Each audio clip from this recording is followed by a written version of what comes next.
అందరికీ నమస్కారం. ఈరోజు కథ 'కర్ణ' పార్ట్ 31 రాసినవారు మిస్టర్ ఏ గారు. ఇక స్టోరీలోకి వెళ్తే అర్జున్ని కుమార్ని చూడగానే శౌర్య షాక్ అవుతాడు.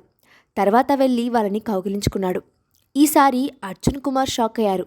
వాళ్ళని గమనించి కుమార్ వాళ్ళు తన అన్నయ్యలు అని తనకు తెలుసు అని తనకు చెప్తారు. కుమార్, ఎలా శౌర్య? శౌర్య సావిత్రి ఆల్బంలో చూసిన దగ్గర నుండి ఇప్పటి వరకు జరిగింది అంతా చెప్తాడు. మహా, మొత్తానికి ముగ్గురు అన్నతమ్ముళ్ళు కలిసిపోయారు. అర్జున్, ఇలాంటి ఒక రోజు వస్తుంది అని నేనెప్పుడు అనుకోలేదు. దివ్య, వచ్చింది కదా బావగారు. శౌర్య శ్రీ కావ్య వైపు చూసేసరికి వాళ్ళ ఫేస్లు డల్గా కనిపిస్తాయి. శౌర్య వాళ్ళ దగ్గరని రమ్మని పిలిచేసరికి వాళ్ళు ఇద్దరూ శౌర్య దగ్గరికి వెళ్తారు. ఏంటి, బాగా భయపడ్డారా అని శౌర్య అడుగుతాడు. శౌర్య అలా అనగానే వాళ్ళిద్దరూ శౌర్యని హత్తుకొని ఏడుస్తారు. అక్క, శ్రీ, నాకేం కాలేదురా, మీరు భయపడకండి. వాళ్ళిద్దరూ శౌర్యకి దూరం జరుగుతూ తర్వాత గౌతమ్ వాళ్ళని శౌర్యకి పరిచయం చేస్తారు. తర్వాత శౌర్య రెస్ట్ తీసుకుంటారు అని శౌర్యని తీసుకొని తన రూమ్కి వెళ్ళిపోతుంది సారిక. ఇక్కడ అర్జున్ వాళ్ళు బయట ముచ్చట్లు పెట్టారు. గౌతమ్, అర్జున్ బావా, మనం ఎలాగో ఇక్కడికి వచ్చాం కదా, అలాగే భవ్య ప్రకాష్ లవ్ మ్యాటర్ చెప్పి వాళ్ళ పెళ్లి గురించి మాట్లాడేస్తే ఒక పని అయిపోతుంది కదా. కావ్య, హా అవునన్నయ్య, అలాగే శ్రీ గురించి కూడా ఇంట్లో చెప్తే ఇద్దరి పెళ్ళి ఒకేసారి చేసేయచ్చు. అర్జున్, సరే, బాబాయ్ వాళ్ళు వచ్చాక మాట్లాడదాం. శౌర్య రూమ్లో సారిక బెడ్పై పడుకొని ఉంటే శౌర్య తన కడుపుపై తల పెట్టి లోపల ఉన్న బేబీతో మాట్లాడుతూ ఉన్నాడు. ఐఎమ్ సారీ బేబీ, నిన్న నా వల్ల మీ అమ్మ ఏం తినకుండా తన ఆకలితో ఉండి నిన్ను ఆకలితో ఉంచింది. ఇందులో నా తప్పేం లేదు, అంతా మీ అమ్మ తప్పే. Baby sorry. శౌర్య అలా మాట్లాడుతుంటే సారికకి నవ్వు వస్తూ ఉంటుంది. బేబీ, ఒక పని చేద్దాం, నువ్వు ఇంకో 3 monthsలో వచ్చేస్తావుగా, అప్పుడు మన ఇద్దరం కలిసి మీ మమ్మీకి చుక్కలు చూపిద్దాం. ఏమంటావు బేబీ? శౌర్య చెప్పింది విని లోపల ఉన్న బేబీ లోపల నుండి చిన్నగా సారికాని తన్నుతుంది. హా బావా, లోపల బేబీ తన్నుతుంది. బేబీ, ఇప్పుడు అమ్మని ఏం చేయకు, నువ్వు బయటకు వచ్చాక మనం అమ్మతో ఆడుకుందాం, సరేనా? సరే అన్నట్టు లోపల నుండి చిన్నగా తన్నుతుంది బేబీ. ఇప్పుడే నీ కూతురు నీ మాట వింటుంది అంటే ఇంకా బయటకు వచ్చాక మీరిద్దరూ కలిసి నాకు రోజు 20-20 మ్యాచ్ చూపిస్తారేమో. బంగారం, నాకు మన బేబీ రూపంలో ఎప్పటికీ మర్చిపోలేని గిఫ్ట్ ఇస్తున్నావుగా, మరి నీకేం గిఫ్ట్ వద్దా? నాకు ఒక గిఫ్ట్ కావాలి బావా, ఇస్తావా? ఏంటి బంగారం అది? ఇస్తా అంటేనే చెప్తా, లేకపోతే వద్దు. సరే ఇస్తా, చెప్పు. ఎలాంటి గొడవలు లేకుండా నువ్వు, నేను, ఇంకా మనకు పుట్టపోయే బిడ్డతో దూరంగా వెళ్ళి సంతోషంగా ఉండాలని నా కోరిక. అది తీరుస్తావా? తప్పకుండా తీరుస్తా, కానీ కొద్ది రోజుల తర్వాత, సరేనా? ఓకే బావా. అలా మాట్లాడుతూనే శౌర్య సారిక ఒళ్ళో తల పెట్టుకొని పడుకుంటాడు. సారిక కూడా అలాగే పడుకుంటుంది. ఇక్కడ అర్జున్ వాళ్ళ దగ్గర వీళ్ళు మాట్లాడుకుంటూ ఉండగానే గుడికి వెళ్ళిన అందరూ వస్తారు. రమేష్, ఏంటి అందరూ కలిసి మీటింగ్ పెట్టారు? కుమార్, ఏం లేదు నాన్న, సరదాగా కూర్చున్నాం. పద్మ, శ్రీ, అన్నయ్యకి ఎలా ఉంది? శ్రీ, బాగానే ఉందమ్మా, ఇప్పటి వరకు ఇక్కడే ఉన్నాడు, ఇప్పుడే లోపలికి వెళ్ళాడు. సరే, నేను ఒకసారి శౌర్యని చూసి వస్తాను. సావిత్రి, నేను కూడా వస్తా పద పద్మ. వాళ్ళు లోపలికి వెళ్ళేసరికి శౌర్య సారిక వడిలో తల పెట్టుకొని పడుకుంటాడు. సారిక అలాగే వెనక్కి వాలి శౌర్య తలపై చేయి పట్టుకొని పడుకొని ఉంటుంది. పద్మ, ఏంటో వదిన, వీళ్ళు ఇలా ఇద్దరు ఒకరి కోసం ఒకరు అన్నట్టు ఉంటారు. సావిత్రి, అవును పద్మ, వాళ్ళలో ఒక్కరికి ఏదైనా జరిగితే ఇంకొకరు విలువిలా ఆడిపోతారు. వాళ్ళని డిస్టర్బ్ చేయడం ఇష్టం లేక వాళ్ళు వెనక్కి వచ్చేస్తారు. అర్జున్, బాబాయ్, మీతో ఒక విషయం మాట్లాడాలి. రమేష్, ఏంటి అర్జున్? భవ్య పెళ్లి గురించి. దేవి, భవ్య ఎవరినో ప్రేమిస్తుంది కదా, తనతోనే చేద్దాం. అర్జున్, పిన్ని, తను ప్రేమిస్తుంది ఎవరినో కాదు, మన ప్రకాష్ని. సావిత్రి, హా, ప్రకాష్నా? కుమార్, అవునత్తయ్య. నందు, అయితే ఇంకెందుకు, వాళ్ళ పెళ్ళి ఏదో త్వరగా జరిపిస్తే మనం ఇంకా హ్యాపీగా ఉండొచ్చు. అర్జున్, అలాగే ఇంకో పెళ్ళి కూడా జరిపించాలి నందు బాబాయ్. నందు, ఎవరిది అర్జున్? అర్జున్, శ్రీ పెళ్ళి బాబాయ్. చేయొచ్చు, కానీ ఇప్పటికిప్పుడు పెళ్ళి కొడుకుని ఎక్కడ చూడాలి? కుమార్, బాబాయ్, తను ఆల్రెడీ చూసేసుకుంది, ఇంకా మీరు మిగిలిన పనులు చూడండి. పద్మ, చూసేసుకుందా? అర్జున్, అవును పిన్ని, తనతో వర్క్ చేసే శివ అనే అబ్బాయిని తను లవ్ చేస్తుంది. సరే అయితే తొందరలో ముహూర్తాలు పెట్టించి ఇద్దరు పెళ్ళి ఒకేసారి జరిపిస్తే సరిపోతుంది అని నందు అంటాడు. కరెక్ట్గా చెప్పావు నందు అని రమేష్ అంటాడు. అలా అందరూ 2 రోజులుండి తర్వాత రోజు రమేష్ వాళ్ళ ఇంటికి వెళ్ళడానికి సిద్ధమవుతారు. వాళ్ళని ఇంకో 2 రోజులు ఉండమని ఎంత బ్రతిమలాడినా ఆఫీస్ వర్క్ అని వెళ్ళాలి అనేసరికి కనీసం మహాదివ్య వాళ్ళని ఉంచమని అడుగుతాడు శౌర్య. శౌర్య అంతగా అడిగేసరికి అర్జున్, మహా, కుమార్, దివ్య ఉంటారు. వంశీ, కావ్య, శ్రీ, ప్రకాష్ వాళ్ళు రమేష్ వాళ్ళతో వెళ్తారు. ప్రమోద్, నందు కూడా యూఎస్లో వర్క్ ఉండిపోవడం వల్ల పద్మని తీసుకొని వెళ్ళిపోతారు. శౌర్య, అర్జున్, కుమార్ వాళ్ళతో సరదాగా 5 రోజులు గడిపేస్తారు. మహాదివ్య నిద్ర లేచేసరికి అర్జున్, కుమార్ రెడీ అయ్యి బయటకు వెళ్తారు. మహాదివ్య ఫ్రెష్ అయ్యి కిందికి వెళ్ళేసరికి శౌర్య, సారిక హాల్లో కూర్చొని ఉంటారు. దివ్య, సారిక టిఫిన్ ఏం చేశావు? సారిక, ఇడ్లీ అక్క. దివ్య వాళ్ళు టిఫిన్ చేసి అక్కడే వాళ్ళతో కూర్చుంటారు. తర్వాత సారిక, మహా వంట చేయడానికి కిచెన్లోకి వెళ్తారు. శౌర్య రెస్ట్ తీసుకోవడానికి తన రూమ్కి వెళ్తాడు. దివ్య హాల్లో టీవీ చూస్తూ ఉండగా సారికకి ఫోన్ వస్తుంది. దివ్య, సారిక ఫోన్ అని దివ్య అంటుంది. సారిక, వస్తున్నా అక్క. సారిక ఫోన్ మాట్లాడి దివ్య, మహా దగ్గరికి వస్తుంది. అక్క, ఎమర్జెన్సీ కేసు ఒకటి వచ్చింది, నేను అర్జెంటుగా హాస్పిటల్కి వెళ్ళాలి. సరే వెళ్ళు అని మహా అంటుంది. అంటే నేను వచ్చేటప్పటికి లేట్ అవుతే బావకి కొంచెం భోజనం పెట్టండి. ఇది కూడా మాకు చెప్పాలా సారిక అని దివ్య అంటుంది. అలా అని కాదక్క. సరే మేము చూసుకుంటాం కానీ నువ్వు వెళ్ళు అని మహా అంటుంది. సారిక రెడీ హాస్పిటల్కి వెళ్తుంది. మహాదివ్య హాల్లో కూర్చొని ఉంటారు. కుమార్ వాళ్ళకి ఫోన్ చేస్తే వాళ్ళు సాయంత్రం వస్తా అనేసరికి మహాదివ్య భోజనం చేసేసి శౌర్య వస్తే భోజనం పెట్టడానికి అక్కడ కూర్చొని ఉంటారు. శౌర్య నిద్ర లేచి వాష్రూమ్లోకి వెళ్ళి ఫ్రెష్ అయ్యి హాల్లోకి వచ్చేసరికి దివ్య, మహా కనపడతారు. శౌర్య, సారిక ఎక్కడ వదినా? దివ్య, హాస్పిటల్లో ఎమర్జెన్సీ కేసు వస్తే వెళ్ళింది శౌర్య. హో, ఏదైనా కావాలా శౌర్య అని మహా అడుగుతుంది. లేదు వదినా. భోజనం చేయి శౌర్య అని దివ్య అడుగుతుంది. సారిక వచ్చిన తర్వాత తింటాను వదినా అని లోపలికి వెళ్ళిపోతాడు. సరే దివ్య, నేను ప్లేట్లో అన్నం పెట్టుకొని వస్తా ఆగు అని మహా అంటుంది. ఎవరికక్కా? శౌర్యకి దివ్య. తను తర్వాత తింటా అంటున్నాడు కదక్క. లేదు దివ్య, తనకి ఆకలి వేస్తుంది. అది కాక ఉదయం కూడా టిఫిన్ తినలేదు, అందుకే ఆకలి తన కళ్ళల్లో కనపడుతుంది అని మహా చెప్తుంది.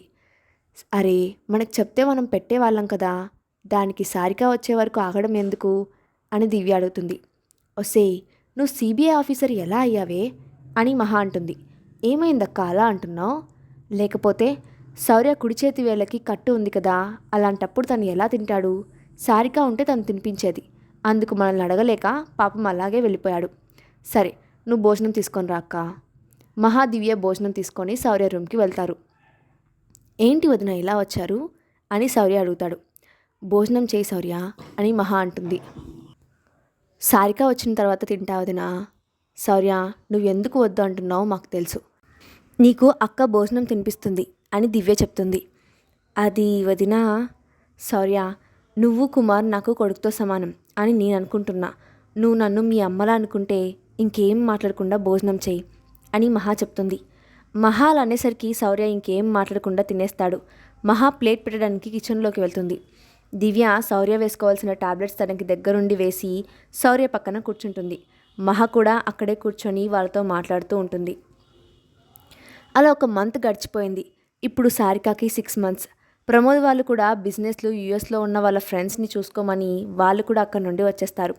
శౌర్య వాళ్ళు కూడా అర్జున్ వాళ్ళ ఇంటికి వెళ్ళి అక్కడ కొన్ని రోజులుండి మళ్ళీ అర్జున్, కుమార్ని తీసుకొని వాళ్ళ ఇంటికి వస్తాడు.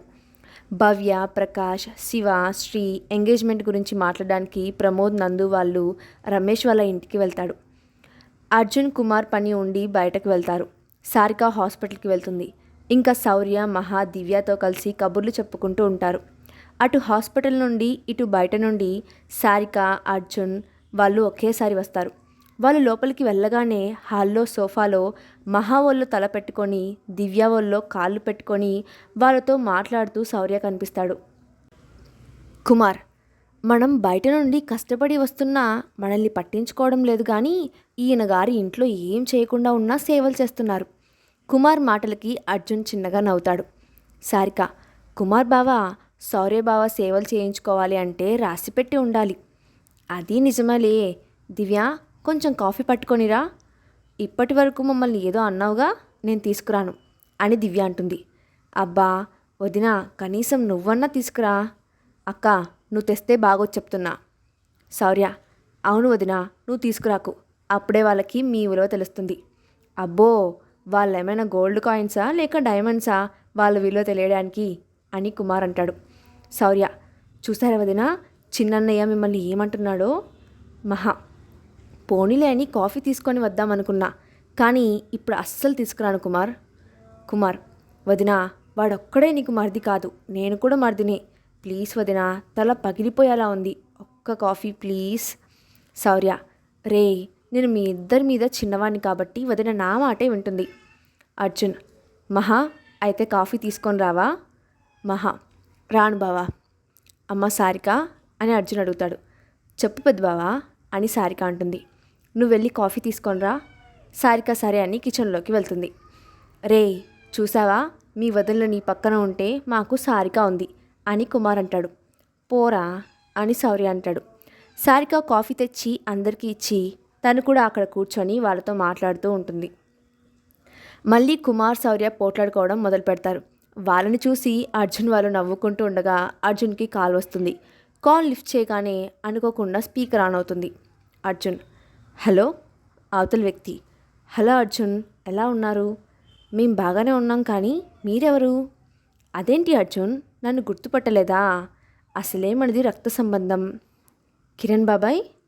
కిరణ్ పేరు వినగానే కుమార్ శౌర్య కళ్ళు ఎర్రపడతాయి. హా, బాగానే గుర్తుపట్టావు. ఎందుకు ఫోన్ చేశావు. నా అన్నయ్యని చంపి మీ అన్న తమ్ములు అక్కడ ఆనందంగా ఉన్నారా. అవును. అయితే మీరు ఆనందంగా ఉండాలి అంటే అక్కడే ఉండండి. ఎట్టి పరిస్థితుల్లోనూ దుర్గాపురం రాకండి. ఎందుకు రాకూడదు. మీరు అక్కడ ఉంటే నాకు భయపడి ఎక్కడో దాక్కున్నారు అని వదిలేస్తా. అదే ఇక్కడికి వస్తే ఎవరిని వదలను. అయినా మీకు ఇక్కడికి వచ్చే ధైర్యం లేదులే. అప్పటి వరకు కామ్గా ఉన్న కుమార్, రేయ్, నువ్వు ఎవరో మాకు తెలియదు, కానీ ఇప్పుడు చెప్తున్నా విను. ఇంకో 10 రోజుల్లో దుర్గాపురంలో ఉన్న మా బంగ్లాలోకి వస్తున్నాం. ఇక అక్కడే ఉంటాం. నువ్వు ఏం చేసుకుంటావో చేసుకో అని ఫోన్ కట్ చేస్తాడు. అర్జున్, కుమార్, నువ్వేం మాట్లాడుతున్నావో అర్థమవుతుందా. కుమార్, అర్థమవుతుందన్నయ్య. మరి అలా ఎందుకు మాట్లాడావు. శౌర్య, చిన్నన్నయ్య మాట్లాడింది కరెక్ట్ అన్నయ్య. అది కాదు శౌర్య అని అర్జున్ అంటాడు. కుమార్, అన్నయ్య, మనం అక్కడికి వెళ్తున్నాం. కుమార్, అక్కడికి వెళ్తే మనందరికీ ప్రమాదం, నీకు తెలుసు కదా అని అర్జున్ అంటాడు. అన్నయ్య, వాళ్ళకి కావాల్సింది చిన్నన్నయ్య. అటువంటప్పుడు మనం ఇక్కడ ఉన్నా ఎక్కడ ఉన్నా చిన్నన్నయ్యకి ఎలాగో ప్రమాదం వచ్చే అవకాశం ఉంది. మనం ఇక్కడే ఉండి ఆ ప్రమాదం గురించి భయపడుతూ కూర్చునే కన్నా మనమే ప్రమాదానికి ఎదురు వెళ్తే బాగుంటుంది అని శౌర్య అంటాడు. అవునన్నయ్య, తమ్ముడు చెప్పింది నిజమే అని కుమార్ అంటాడు. అర్జున్ కాసేపు ఆలోచించి మహా వైపు చూస్తాడు. మహా అక్కడికి వెళ్దామనేసరికి అక్కడికి వెళ్ళే ఏర్పాట్లు చూస్తా అని అక్కడి నుండి వెళ్ళిపోతాడు. ఇక్కడ అర్జున్ ఫోన్ పెట్టేసిన తర్వాత రుద్ర, ఏమన్నాడు కిరణ్. కిరణ్, వాళ్ళు ఇక్కడికి వస్తున్నారు రుద్ర. అయితే ఇక నుండి నువ్వు నీ పనిలో ఉండి నేను నా పనిలో ఉంటా. నా అన్నయ్య చావుకి కారణమైన వాళ్ళని వదలను. కిరణ్, ముందు మనం జరగాల్సిన కార్యం గురించి ఆలోచించాలి. ఇంకా సంపూర్ణ గ్రహణం దగ్గరికి వస్తుంది. మనకు ఆ రోజే మన కల నెరవేరే రోజు. అర్జున్ వాళ్ళు దుర్గాపురం వెళ్తామనేసరికి ఇంట్లో వాళ్ళు ఎవ్వరూ ఒప్పుకోరు. కానీ కుమార్ శౌర్య ఒకే మాట మీద ఉండేసరికి ఇంకేమనలేక వాళ్ళు కూడా ఒప్పుకున్నారు. అర్జున్ దుర్గాపురంలో ఉన్న వాళ్ళ బంగ్లాని దగ్గర ఉండి శుభ్రం చేస్తున్నాడు. కరెక్ట్గా 10 రోజుల్లో మొత్తం అంతా శుభ్రం చేయించి ఆ బంగ్లాకి పూర్వపు వైభోగాన్ని తీసుకొని వచ్చాడు. తర్వాత ఒక మంచి రోజు చూసి అర్జున్, కుమార్, శౌర్య వాళ్ళు అందరితో కలిసి బంగ్లాలోకి వెళ్తారు. బంగ్లా లోపలికి వెళ్ళగానే సావిత్రి, లక్ష్మి, నందు వాళ్ళకి విజయ్తో గడిపిన రోజులు గుర్తుకు వచ్చి కళ్ళల్లో నీళ్ళు వస్తాయి. విజయ్ గారు పిల్లలు వచ్చారని తెలియగానే ఊర్లో ఉన్న జనం అంతా వాళ్ళని చూడ్డానికి వచ్చేవాళ్ళు. వాళ్ళ ముగ్గురి జంటలను చూసి ఊరి జనం అంతా మురిసిపోయేవారు. ఇంకా అర్జున్, కుమార్, శౌర్య అక్కడే ఉండిపోయారు. వంశీ వాళ్ళు వాళ్ళ ఇంటి దగ్గరే, రమేష్ వాళ్ళు వాళ్ళ ఇంటి దగ్గర ఉండి ప్రతి ఆదివారం దుర్గాపురం వస్తూ ఉండేవారు. శ్రీ, శివ, భవ్య, ప్రకాష్ ఎంగేజ్మెంట్ ఫిక్స్ చేసి అది కూడా దుర్గాపురంలోనే చేస్తారు. మొత్తం ఫ్యామిలీ అంతా కలిసి చేస్తున్న మొదటి శుభకార్యం అవ్వడం వల్ల చాలా గ్రాండ్గా చేస్తారు. ఎంగేజ్మెంట్ అవ్వగానే అందరూ వాళ్ళ ఇంటికి వెళ్ళిపోవడానికి చూస్తుంటే అర్జున్ వాళ్ళు అక్కడే ఉండమని అడిగేసరికి అలాగే చాలా లేట్ కూడా అవ్వడంతో అక్కడే ఉంటారు. ఆ రోజు రాత్రి అర్జున్ గదిలో, ఆహా, నాకు చాలా హ్యాపీగా ఉంది బావా, మళ్ళీ మన వాళ్ళు అందరూ కలిసినందుకు. అర్జున్ ఏం మాట్లాడు. ఏంటి బావా ఆలోచిస్తున్నావు. మనం వచ్చి ఇన్ని రోజులైనా కిరణ్ బాబాయ్ సైలెంట్గా ఎందుకున్నాడో అని. బావా, ఇప్పుడు వాళ్ళ గురించి ఎందుకు. వాళ్ళ గురించి ఆలోచించాలి మహా. ఎందుకంటే ఇప్పుడు కుమార్ అవసరం వాళ్ళకి చాలా ఉంది. బావా, నువ్వు వాళ్ళ గురించి భయపడకు. వాళ్ళు మనల్ని ఏం చేయలేరు. మనం వాళ్ళని తక్కువ అంచనా వేయకూడదు మహా. ఒకవేళ వాళ్ళు శౌర్యని అటాక్ చేస్తే తన ఆవేశంలోనే కాకుండా ఆలోచనతో కూడా కొడతాడు. కానీ కుమార్ని అటాక్ చేస్తే వాడు ఏం ఆలోచించకుండా కొడతాడు. అదే నా భయం. బావా, మీ ముగ్గురు కలిసినంతకాలం ఎవరు మిమ్మల్ని ఏం చేయలేరు. కుమార్ రూమ్లో దివ్య, నా జీవితంలో ఇలా నాకంటూ ఒక ఫ్యామిలీ ఉండి నీతో ఇంత సంతోషంగా గడిపే రోజులు వస్తాయని నేను అనుకోలేదు కుమార్. నిజమే. కుమార్, ఏంటి స్వీటీ, నేను ఒకటి అడుగుతా, నిజం చెప్పాలి. సరే అడుగు. అది ఒకవేళ మనం విడిపోయాక మళ్ళీ మనం కలవకపోయి ఉంటే ఏం చేసేవాడివి? ఏముంది, ఇప్పుడు నువ్వు ఉన్న ప్లేస్లో ఇంకొక అమ్మాయి ఉండేది. అంటే? హే స్వీటీ, నువ్వు అలా కోపంగా చూడకు. నిజం చెప్పనా, మనం విడిపోయాక నిన్ను చాలా మిస్ అయ్యా. నిన్ను మర్చిపోవడానికి చాలా ట్రై చేశా, కానీ ఇంకా బాగా గుర్తుకొచ్చేదానివి. మళ్ళీ నిన్ను కలుస్తా అని నాకు ఎప్పుడూ అనిపించేది. అది నిజమే అన్నట్టు నువ్వు నా కాలేజ్లో జాయిన్ అయ్యావు. నిన్ను కాలేజ్లో చూడగానే నేను ఎందుకు బయటకు వెళ్ళిపోయానో తెలుసా? ఫస్ట్ పార్ట్లో ఉంది. ఎందుకు? నువ్వు కనిపించావు అనే ఆనందం తట్టుకోలేక ఫేస్ కొంచెం కోపంగా పెట్టి నేను బయటకు వచ్చి డ్యాన్స్ వేశా తెలుసా? ఇంకా అప్పుడే అనుకున్నా, ఈసారి ఎట్టి పరిస్థితుల్లోనూ నేను వదులుకోకూడదని. అందుకే పైకి కోపం నటించినా లోపల చాలా ఆనందంగా మాట్లాడేవాడిని నీతో. ఐ లవ్ యూ రా. లవ్ యూ టూ రా స్వీటీ. శౌర్య రూమ్లో. శౌర్య, నాకు చాలా హ్యాపీగా ఉంది. దేనికి బావా? ఇంకో 2 monthsలో మన బేబీ వచ్చేస్తుంది కదా. అవును, దానికే. నాకు చాలా హ్యాపీగా ఉంది బావా. ఇంక నుండి నిన్ను మన బేబీని చూసుకుంటూ ఉండాలి. ఐ లవ్ యూ బంగారం. లవ్ యూ టూ బావా. ఉదయం అందరూ హాల్లో కూర్చొని మాట్లాడుకుంటూ ఉండగా అక్కడ పూరందేశ్వర స్వామి వస్తారు. ఆయన్ని చూడగానే ఇంట్లో వాళ్ళందరూ నిలబడి ఆయన ఆశీర్వాదం తీసుకుంటారు. రమేష్, ఏమిటి స్వామి ఇలా వచ్చారు? పూరందేశ్వర స్వామి, ఇక్కడికి రావాలి అని ఆ జగన్మాత ఆజ్ఞ. దేవి, ఏమిటి స్వామి ఆ ఆజ్ఞ? సంపూర్ణ చంద్రగ్రహణానికి ఇంకా 4 రోజుల సమయం మాత్రమే ఉంది. ఆ మాట వినగానే అక్కడ ఉన్న పెద్దవాళ్ళందరిలోనూ కంగారు మొదలైంది. దివ్య, స్వామి, నాదొక చిన్న సందేహం. అడుగు తల్లి. వాళ్ళు ఆస్తి సంపద గురించి ఇంత చేస్తున్నట్లు అయితే మన ఆస్తి అంతా వాళ్ళకి ఇచ్చేస్తే మనకి ఏ సమస్య ఉండదు కదా. తల్లి, వాళ్ళకి కావాల్సింది ఆస్తి సంపద కాదు, ఆ దేవీ ఖడ్గం. ఆ ఖడ్గం వల్ల వాళ్ళకి ఉపయోగం ఏమిటి స్వామి? ఆ ఖడ్గం కనుక వాళ్ళకి చిక్కితే వాళ్ళు ఈ ప్రపంచాన్నే వాళ్ళ కనుసైగలతో శాసిస్తారు. అందుకే వాళ్ళకి ఎట్టి పరిస్థితుల్లోనూ ఆ ఖడ్గం వాళ్ళకి సొంతం కాకుండా చూసుకోవాలి. ఒకవేళ వాళ్ళకి అది సొంతమైతే అది లోక వినాశనానికి నాంది అవుతుంది. రమేష్, మరి ఇలా జరగకుండా ఉండాలి అంటే ఏం చేయాలి స్వామి? స్వామి ఏదో చెప్పబోయే లోపలే పైనుండి ఫిష్ ట్యాంక్ వచ్చి శౌర్య మీద పడబోతే అది చూసిన మహా శౌర్యని పక్కకి లాగుతుంది. ఫిష్ ట్యాంక్ కింద పడడంతో అది పగిలిపోతుంది. అందరూ కంగారుగా శౌర్య దగ్గరికి వస్తారు. ఎప్పుడూ ఎవరి మీద కోప్పడిన సారిక పైన పనిచేస్తున్న పని వాళ్ళ మీద కోప్పడింది. అందరూ మొదటిసారి సారిక కోపాన్ని చూసి కొంచెం భయపడతారు. కానీ ఆ కోపంలో శౌర్యపై ప్రేమ చూసి ఎవరు ఏమీ అనరు. వాళ్ళ వైపు చూస్తూనే స్వామీజీ అనుకోకుండా దివ్య ఉన్న వైపు చూస్తారు. ఆయనకి అక్కడ కనపడిన దృశ్యం ఒకటి చూసి ఒక్క క్షణం భయపడతారు. మళ్ళీ కొంచెం స్థిమితపడి అర్జున్, మహా, కుమార్, దివ్య వాళ్ళని తీసుకొని పూరందేశ్వర స్వామి ఒక గదిలోకి వెళ్తారు. లోపల ఏం జరుగుతుందో అర్థం కాక బయట ఉన్న వాళ్ళు అటు ఇటు తిరుగుతూ ఉంటారు. గదిలో